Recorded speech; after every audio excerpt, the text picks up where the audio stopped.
but your own dear self, mamma, and Edward may have been so barbarous to belie me.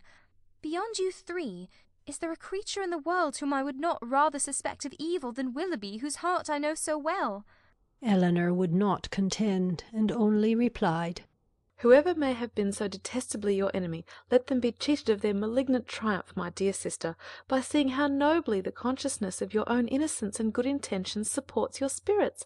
It is a reasonable and laudable pride which resists such malevolence. No, no, cried Marianne. misery such as mine has no pride. I cannot who knows that I am wretched.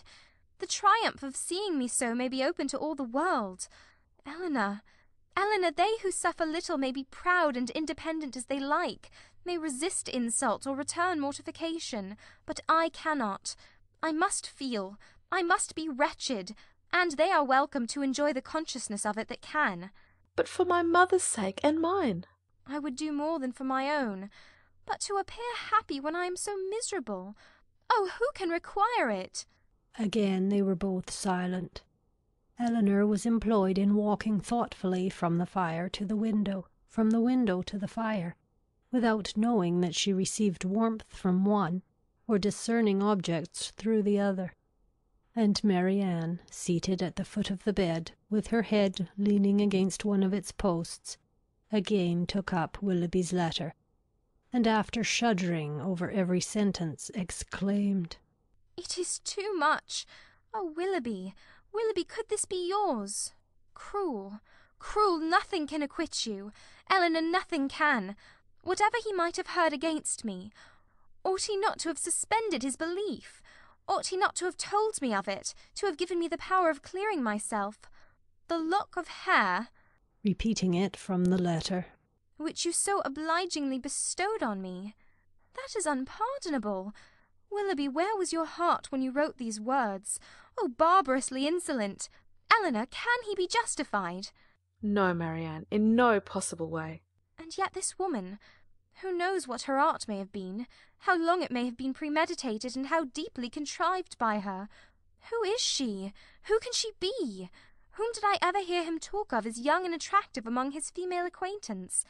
Oh, no one, no one. He talked to me only of myself. Another pause ensued. Marianne was greatly agitated, and it ended thus. Eleanor, I must go home. I must go and comfort mamma. Cannot we be gone tomorrow? Tomorrow, Marianne? Yes, why should I stay here? I came only for Willoughby's sake, and now who cares for me? Who regards me? It would be impossible to go tomorrow. We owe Mrs. Jennings much more than that civility, and civility of the commonest kind must prevent such a hasty removal as that. Well, then, another day or two, perhaps. But I cannot stay here long. I cannot stay to endure the questions and remarks of all these people. The Middletons and Palmers. How am I to bear their pity? The pity of such a woman as Lady Middleton. Oh, what would he say to that?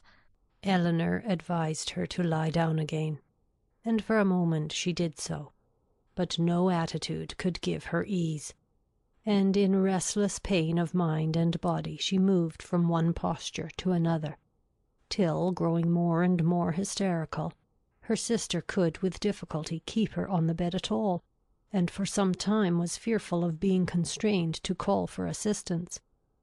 Some lavender drops, however, which she was at length persuaded to take, were of use, and from that time till Mrs. Jennings returned, she continued on the bed quiet and motionless.